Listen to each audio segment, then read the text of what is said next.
Kota Palembang menargetkan 152.000 pelajar untuk melakukan vaksinasi COVID-19 sebagai salah satu syarat memulai sekolah tatap muka.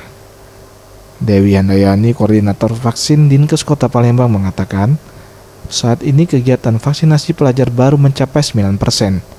Sebelum melaksanakan vaksinasi ini, pihak sekolah diwajibkan untuk meminta persetujuan kedua orang tua. Dirinya meminta pihak sekolah agar gencar melakukan sosialisasi, sehingga target vaksinasi pelajar ini dapat terselesaikan sesuai target yang direncanakan oleh pemerintah Kota Palembang. Kalau untuk siswa, kalau ini termasuk kategori remaja ya Pak ya, jadi remaja, kita di Kota Palembang itu target sasarannya sekitar 192.000 lebih yang akan. Sekarang sudah berapa? Sekarang kita baru sekitar 8 atau 9% gitu dari data jumlah itu. Untuk stok vaksin aman nggak sampai akhir tahun?